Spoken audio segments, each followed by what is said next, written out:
Femi stood at the altar, his heart pounding with a mixture of joy and fear.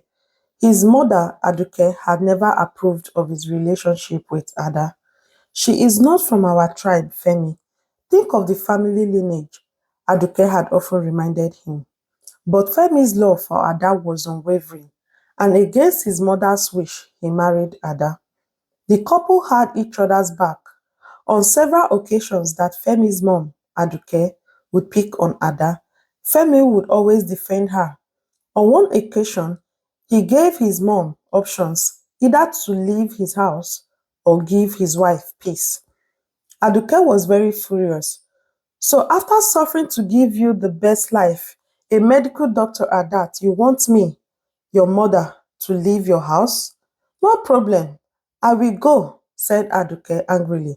She swore to make sure that the marriage does not last.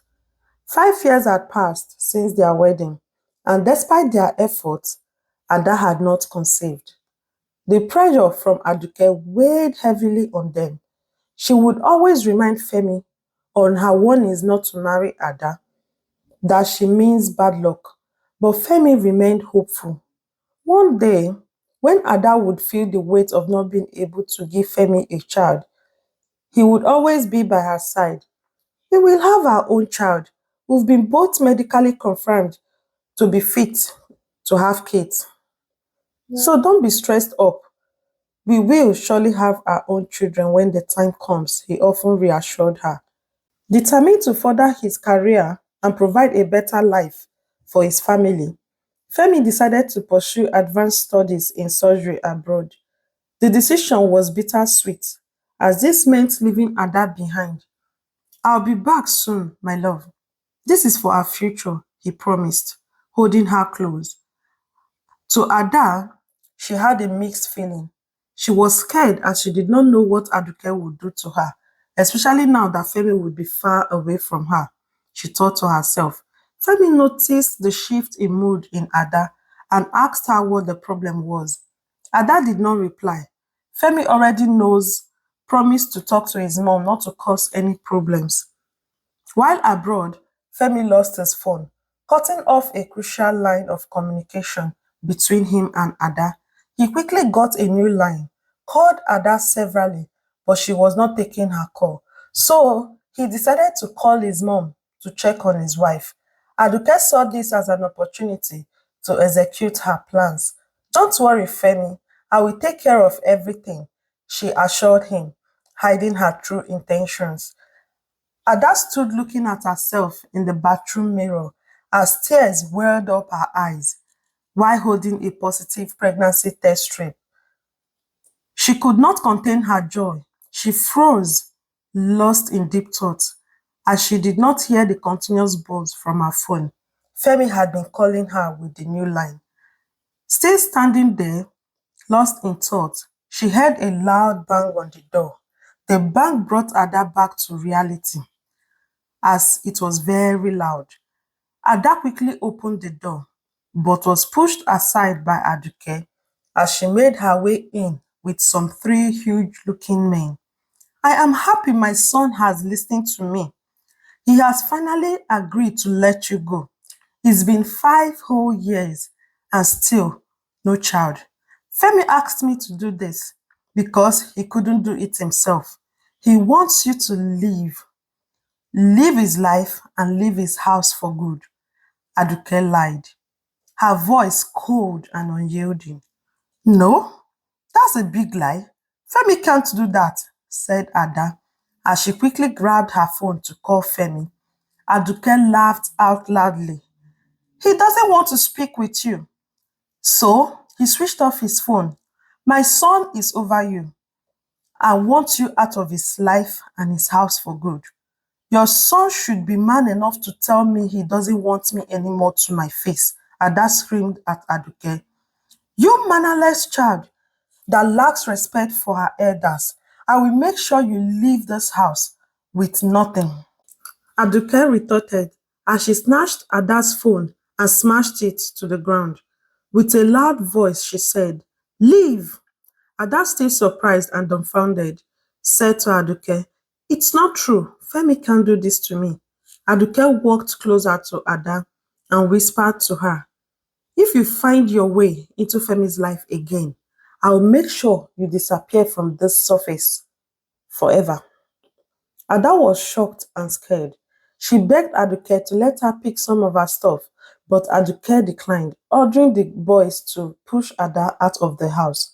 Earlier that day, Ada didn't realize that Femi had been calling her with his new number, which she did not see as she was lost and overwhelmed with the joy of the seed growing inside of her.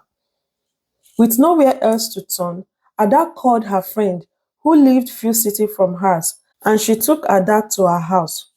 Ada was heartbroken. Every day she tried Femi's old number with her friend's phone, as her mother-in-law had broken hers and she had no funds to replace it yet. But Femi's number wasn't connecting.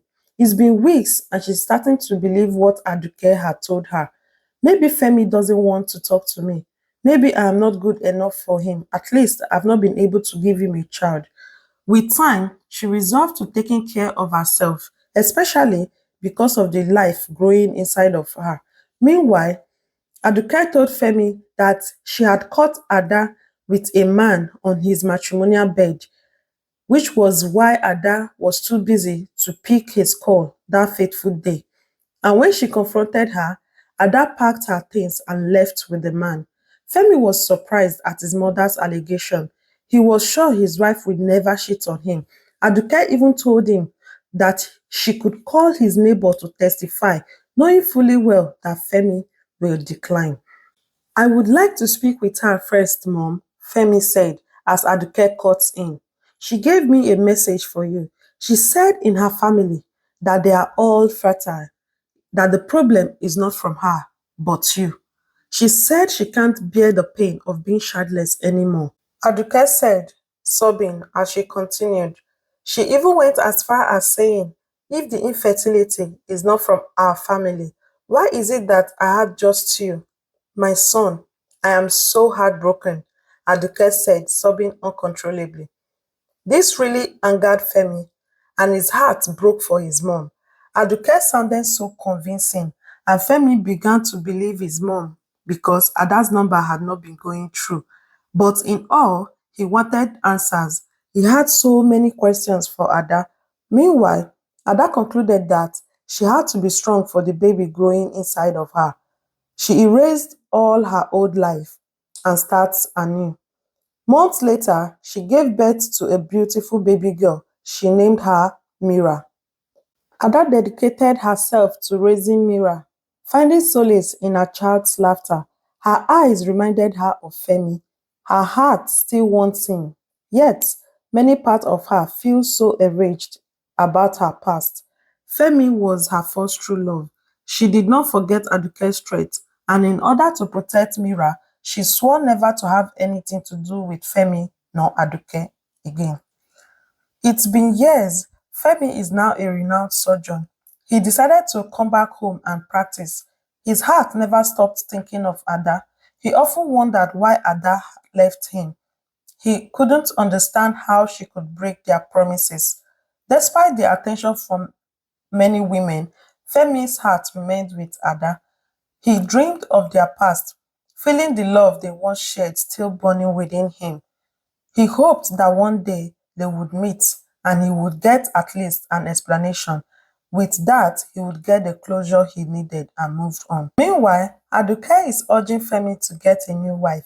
"I need to see my grandkids from you, Femi. You are my only child," she said to him. "I will get married at the right time, Mom," Femi replied. There is a feeling of unresolved emotion within Femi's heart. He needs answers to so many questions running through his mind every day. One day, Ada took Mira to the hospital for a regular routine checkup. As they waited, Mira played with a small ball running around the hospital lobby. The ball rolled towards an elderly woman entering the appointment room. The woman picked up the ball with a kind smile. "You look so beautiful," she said to Mira as she handed the ball to her and left. Ada's heart skipped a beat as her sight beholds Mira speaking to Aduke. What is she doing here? She asked herself. She recognized Aduke. Rage and hurt surged within her. As Aduke left, she grabbed Mira and left the hospital hurriedly, avoiding any interaction with Aduke. That night, Ada couldn't sleep. Her past rekindled and her emotions in turmoil. She tossed round the bed all night and couldn't get a sleep. Few days later, Femi was at the supermarket when he thought he had seen Ada. By the time he reached the spot, she was gone. Ada had seen him too and had hidden. The sight of him stirring a mixture of love and anger within her. He's back, she said to herself, frightened as she watched Femi look through the supermarket aisle. She took a breath of fresh air as she watched Femi leave the supermarket. At home, Ada struggled to concentrate. Part of her still loved Femi, but the memory of Aduke's cruelty and Femi's supposed betrayal filled her with resentment. He looked so good, she admitted to herself, but quickly hardened to resolve to protect Mira from Aduke's toxicity. She doesn't like me, and I'm sure she won't like my child either, she concluded, and in order to protect Mira, she will forget everything about Femi and move on. While in Femi's house, he laid on his bed, lost in thought. The good times he had had with Ada, the promise they made to each other. He prayed and wished their paths crossed so he could get the closure he deserved. I thought we had a good thing going on, he said out loud as he clung to his pillow and fell asleep. Weeks passed. Ada had to go on a business trip. She asked her friend Lara to pick up Mira from school. Unfortunately, Mira had an accident and was rushed to the hospital. Femi was the surgeon on call and he was assigned to her case. Lara reached out to Ada, who was miles away, and got the green light to sign off on Mira's surgery. The minor procedure went off without a hitch. Soon after, Mira opened his eyes, and as the hours went by, she developed a warm bond with Dr. Femi. He too found himself drawn to her, especially when he realized they shared same surname. Mira's curiosity shone as she asked him lots of questions, leaving Dr. Femi amazed by her intelligence and spirit. As Femi stood by Mira's bedside, Ada rushed in, her face mix of worry and relief. She didn't notice Femi at first, focusing entirely on her daughter. Mommy, Mira exclaimed, reaching out for her. Femi's heart raced with questions. Is this Ada? Did Mira just call her mommy? Is she married? Whose child is this? Why does she have my surname? Is she my child? Ada turned to Femi, her eyes widened with surprise. Femi, she gasped. Mira, sensing the tension, asked, Mom, do you know him? He is kind. I like him, she added. You said Dad wanted to become a surgeon before he died.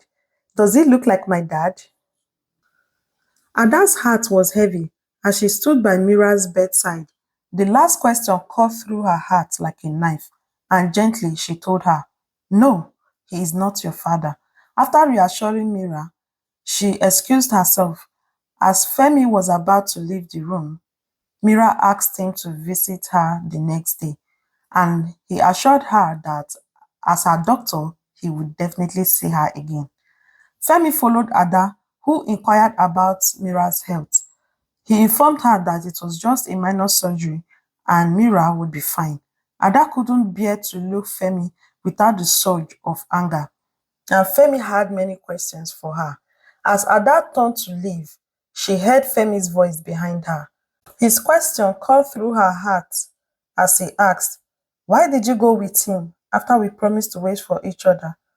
Ada turned back, confused, as she had never been in a relationship with any other man other than Femi, her first true love.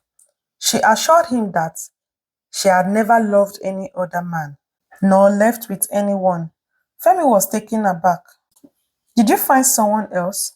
Did you ask your mother to drive me out of the house with nothing because I couldn't bear you kids? And you couldn't face me to tell me? Ada asked. Femi vehemently denied it, explaining that he only asked his mother to inform her that he had lost his phone. knowing she wouldn't like to answer unknown numbers. It was your mother who drove me out of the house, Ada said, her anger dissipating, as she realized it wasn't Femi's fault. His mother had never fully supported their relationship. It got worse as Ada was unable to get pregnant after 5 years of marriage. I can't do this, Ada exclaimed. Part of her yearned to walk away and never lay eyes on Femi again, but she couldn't abandon her daughter. She was determined to shield Mira at all costs from Aduke, Femi's mother.